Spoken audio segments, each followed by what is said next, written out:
اور وقت پر کہے گا تو وہی دراصل صدقہ ادا ہوگا. اور صدقہ فطر کے جو مصارف ہیں وہ عموماً کہا جاتا ہے کہ زکوٰۃ کے مصارف میں، لیکن یہ ہے کہ ایک قول یہی ہے کہ یہ فقیروں اور مسکینوں کا حق ہے، اور ابن تیمیہ اور ابن قیم نے اسی قول کو ترجیح دی ہے کہ یہ فقیروں اور مسکینوں کو ہی دینا چاہیے، باقی سب کے لیے نہیں ہے. اور صدقہ فطر کے لیے نیک فقراء کو تلاش کرنا چاہیے. اگر پتہ چلے بعد میں کہ جس کو صدقہ فطر دیا گیا وہ غنی تھا تو دینے والے کو کوئی نقصان نہیں ہوگا، اس کی ادائیگی ہو جائے گی، لیکن لینے والے کو نہیں لینا چاہیے، کیونکہ اس کو پتہ ہے کہ وہ نہ فقیر ہے نہ مسکین ہے. صدقے کا اجر مال کی کثرت یا قلت یا کسی شخص کے امیر یا غریب ہونے سے نہیں، بلکہ اصل بات دل کی حالت ہے، نیت ہے، کوشش ہے. ایک درجہ اللہ پر توکل کرنے والوں کا ہے، یا دوسرے لفظوں میں مقربین کا ہے، ان لوگوں کا ہے جن کے اندر غنائے مال کے علاوہ غنائے نفس بھی ہے. اور دوسرا درجہ ان لوگوں کا ہے جو عام حالات میں ایک نارمل روٹین کے مطابق صدقہ کرتے ہیں. مقربین کا درجہ کون سا ہے؟ جو حضرت ابوبکر رضی اللہ عنہ کا تھا. انہوں نے عن ظاہر غنى صدقہ نہیں کیا، پیچھے کچھ بھی نہیں چھوڑا، سب کچھ دے دیا، کیونکہ ان کو پیچھے کی فکر ہی نہیں تھی. پیچھے والوں کا معاملہ انہوں نے اللہ کے سپرد کر رکھا تھا، لہذا جو کچھ تھا ان کے پاس جتنا تھا سارا دے دیا. لیکن ہر شخص کے اندر یقین، ایمان، توکل اس درجے کا نہیں ہوتا، اس لیے سب کو اس کا مکلف نہیں کیا گیا. لہذا دوسرا درجہ ان لوگوں کا ہے کہ جو صدقہ دیں لیکن ساتھ اپنی ضروریات بھی پوری کریں اور اتنا باقی رکھیں کہ جس سے ان کے گھر والوں کی کفالت بھی ہو جائے. کہیں ایسا نہ ہو کہ وہ سارا کچھ دے بیٹھیں اور اس کے بعد کفے افسوس ملنا شروع کر دیں اور دیا ہوا بھی گما بیٹھیں. دے کے بھی دینے کے بعد پھر یعنی دل کی بے پرواہی کی بجائے دل کی بے چینی عام ہو جائے یا زیادہ ہو جائے تو پھر وہ صدقہ فائدہ مند نہ ہوگا. ہر انسان اپنے حالات کو خود جانتا ہے، اپنی طبیعت کو بھی جانتا ہے. ایک شخص ہے جو سب کچھ دے کر بھی سمجھتا اس نے کچھ نہیں کیا. دوسرا شخص وہ ہے کہ جو تھوڑا سا دے کر بھی پریشان ہو جاتا ہے کہ میرا کیا ہوگا. تو اصل میں پھر بہترین صدقہ کیا ہے کہ جو نفس کی بے پرواہی کے ساتھ دیا جائے، دے کر انسان بے پرواہ ہو جائے، اس بات کا غم نہ کھائے کہ اب میرے بچوں کا کیا ہوگا یا میرا کیا ہوگا یا آئندہ کیا بنے گا. اس کے اندر غنائے مال بھی ہے اور غنائے نفس بھی ہے. اور دوسرا وہ شخص ہے کہ جس کے اندر غنائے مال نہیں، غنائے نفس ہے، کچھ اپنے لیے رکھا اور کچھ آگے دے ڈالا. تو یہاں پر جسے افضل صدقہ قرار دیا جا رہا ہے وہ کیا ہے؟ جہد المقل، کم مال والے کا زیادہ محنت کرنا یا کوشش کرنا. کسی کے پاس بس پہننے کے لیے 2 چھوٹے چھوٹے باریک سے ٹاپس ہیں، اس کے سوا کچھ نہیں اس کے پاس. اب ایک شخص کے پاس 1 کلو سونا ہے. اب 1 کلو سونے والا اگر اس میں سے کوئی چیز صدقہ کرتا ہے تھوڑی بہت اور باقی اپنے لیے رکھ لیتا ہے لیکن وہ کر کے گنواتا نہیں تو وہ بھی اپنی جگہ ٹھیک ہے. لیکن یہاں دوسرے شخص کا وہ قلیل مال خرچ کرنا بھی بعض اوقات اجر کے اعتبار سے دوسرے سے آگے لے جائے گا اس کو، کیونکہ اس کے پاس ہے ہی اتنا. اور پھر دونوں حدیثوں میں آپ دیکھیے کہ ایک ہی بات آخر میں کہی گئی کہ ابتدا اس سے کرو جن کی تم پر ذمہ داری ہے. وعن سلمان بن عامر قال قال رسول اللہ صلی اللہ علیہ وسلم الصدقۃ علی المسکین صدقہ وہی علی ذی الرحم ثنتان صدقۃ وصلہ. رواہ احمد والترمذی والنسائی وابن ماجہ والدارمی اسنادہ صحیح. وعن سلمان بن عامر، سلمان بن عامر سے روایت ہے، قال کہتے ہیں قال رسول اللہ صلی اللہ علیہ وسلم، رسول اللہ صلی اللہ علیہ وسلم نے فرمایا الصدقۃ علی المسکین، مسکین پر صدقہ کرنا صدقۃ، صدقہ کرنا ہے بس. وہی علی ذی الرحم، اور رشتہ دار پر صدقہ کرنا سنتانی، دوہرا اجر کا باعث ہے. صدقۃ، صدقے کا بھی، وصلۃ، اور صلہ رحمی کا بھی. اسے حدیث کی بہت سی کتابوں نے روایت کی اور اس حدیث کی سند صحیح ہے. حضرت سلمان بن عامر کہتے ہیں کہ رسول اللہ صلی اللہ علیہ وسلم نے فرمایا کہ مسکین کو خیرات دینا ایک ہی صدقہ ہے اور رشتہ دار کو صدقہ دینا صدقہ بھی ہے اور صلہ رحمی بھی ہے. تو گویا افضل صدقہ کیا ہے کہ انسان پہلے قرابت داروں کو دے، رشتہ داروں کو دے، قریب والوں کو دے. وعن ابی ہریرہ قال جاء رجل الى النبي صلى الله عليه وسلم فقال عندي دينار فقال انفقه على نفسك قال عندي آخر قال انفقه على ولدك قال عندي آخر قال انفقه على أهلك قال عندي آخر قال انفقه على خادمك قال عندي آخر قال أنت أعلم. رواه أبو داود والنسائي اسنادہ صحیح۔ وعن ابی ہریرہ، ابو ہریرہ رضی اللہ عنہ سے روایت ہے، قال کہتے ہیں، جاء رجل، آیا ایک شخص، الی النبی، نبی صلی اللہ علیہ وسلم کی طرف، فقال، تو کہنے لگا، اندی دینار، میرے پاس ایک دینار ہے۔ فقال، تو آپ نے فرمایا، انفقہ، خرچ کرو اس کو، علی نفسک، اپنی ذات پر۔ قال اندی آخر، کہنے لگا میرے پاس ایک اور بھی۔ قال انفقہ علی ولدک، فرمایا خرچ کرو اس کو اپنی اولاد پر۔ قال اندی آخر، پھر اس نے کہا میرے پاس ایک اور دینار بھی ہے۔ قال انفقہ علی اہلک، فرمایا اسے خرچ کرو اپنے گھر والوں پر۔ قال عندی آخر، کہنے لگا میرے پاس ایک اور دینار بھی ہے۔ قال انفقہ علی خادمک، فرمایا اس کو اپنے خادم پہ خرچ کرو۔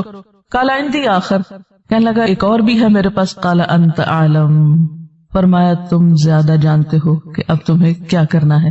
رواہ ابو داؤد والنسائی، اسے ابو داؤد اور نسائی نے روایت کیا۔ اسنادہ صحیح، سند صحیح ہے۔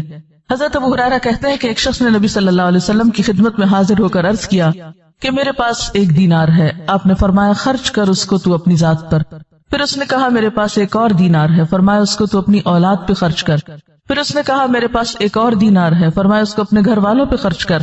پھر اس نے کہا میرے پاس ایک اور دینار ہے، فرمایا اس کو اپنے خادم پہ خرچ کر۔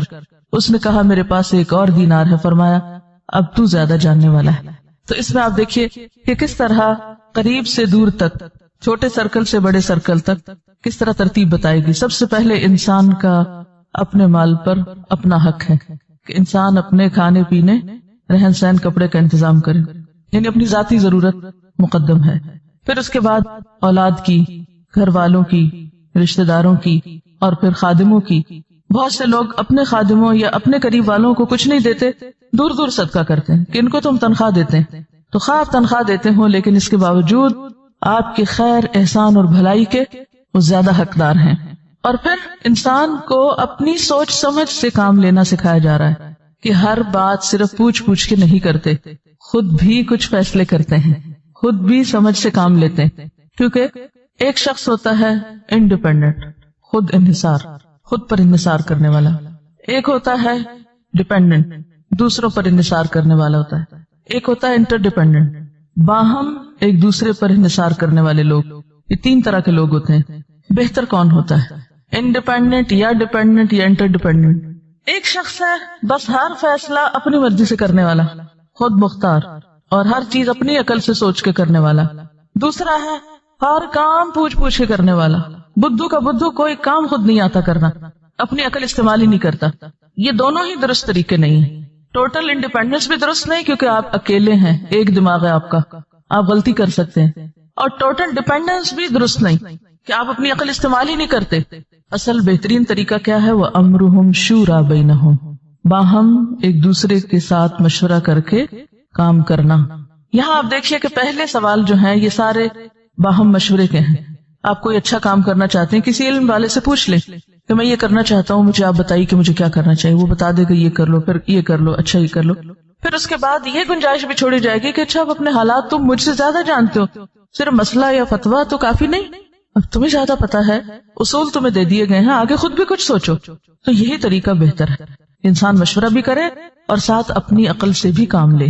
وعن ابن عباس قال قال رسول اللہ صلی اللہ علیہ وسلم الا اخبرکم بخیر الناس رجل ممسک بعنان فرسه فی سبیل اللہ الا اخبرکم بالذی یتلوه رجل معتزل فی غنیمۃ له یؤدی حق اللہ فیها الا اخبرکم بشر الناس رجل يسأل باللہ ولا يعطی به رواہ الترمذی والنسائی والدارمی واسنادہ صحیح۔ وعن ابن عباس، ابن عباس سے روایت ہے، قال کہتے ہیں، قال رسول اللہ، فرمایا رسول اللہ صلی اللہ علیہ وسلم نے، الا اخبرکم، کیا میں نہ خبر دوں تم کو، بخیر الناس، لوگوں میں سب سے بہترین کی، رجل ایک شخص، ممسکن تھامنے والا، پکڑنے والا، بعنان لگام، فرسہ اپنے گھوڑے کی، فی سبیل اللہ اللہ کے راستے میں، الا اخبرکم، کیا نہ میں بتاؤں تم کو، بالذی وہ شخص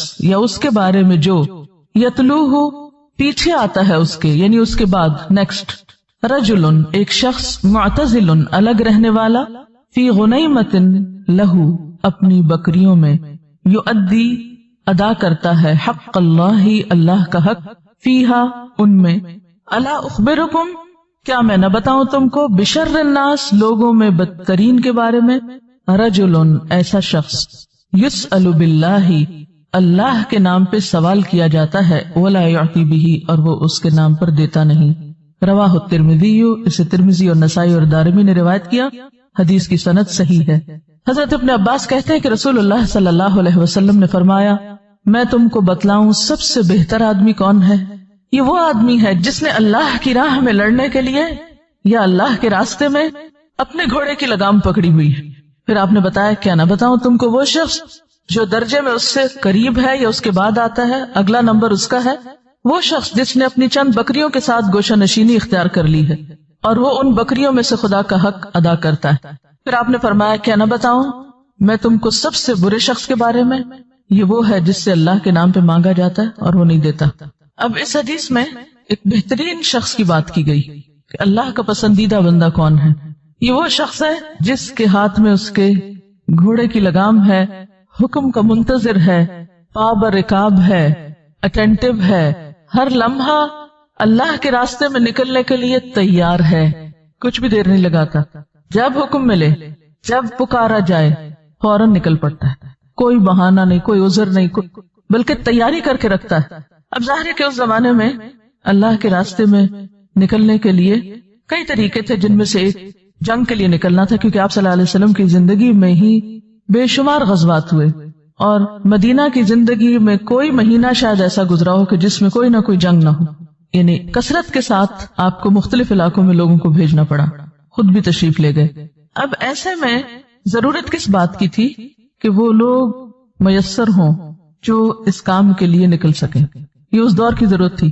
کسی اور دور میں جبکہ جہاد فی سبیل اللہ کا یہ طریقہ موجود نہ ہو تو بھی یہاں نہ جنگ کا لفظ ہے نہ ہی جہاد کا لفظ ہے، فی سبیل اللہ کا لفظ ہے، اللہ کا راستہ مراد، یعنی اللہ کے دین کی خدمت کا کوئی بھی کام جو کسی بھی موقع پر کسی کے حصے میں جس طرح بھی آ جائے، تو وہ شخص جو اس کام کے لیے ہم وقت تیار ہے، ہم وقت آل دا ٹائم، نہ سستی نہ دیر۔ جیسے جنگ احد میں آپ کو معلوم ہے کہ لوگ زخموں سے چور تھے، صدمہ تھا، جذباتی صدمے کا شکار بھی تھے، جسمانی طور پر بھی نڈھال تھے، 70 سے زیادہ لوگ ایک بستی میں شہید ہو چکے تھے، گھر گھر میں موت تھی، کیا عالم ہوگا۔ لیکن جب اگلے ہی روز آپ بلاتے ہیں اللہ کے راستے میں تو لوگ زخموں سے چور نکل پڑتے ہیں، ویسے کہ ویسے نکل پڑتے ہیں، دیر نہیں لگاتے۔ یہ کس طرح ممکن ہوا؟ یہ اس ذہن سازی کے ذریعے، سوچ بدلنے سے، انفروا خفافا او ثقالا، ہلکے ہو یا بوجھل نکلو۔ تو یہاں پر آپ دیکھیے کہ ایسا شخص جو ہر لمحہ کان لگائے ہوئے ہے اور یوں لگتا ہے کہ جیسے گھوڑے کی لگام بس تھامے ہوئے۔ آپ کبھی گھوڑے کی ریس دیکھیے، جب وہ بالکل دوڑنے کے لیے تیار ہوتے ہیں تو کوئی سین یاد آیا کیسے ہوتا ہے؟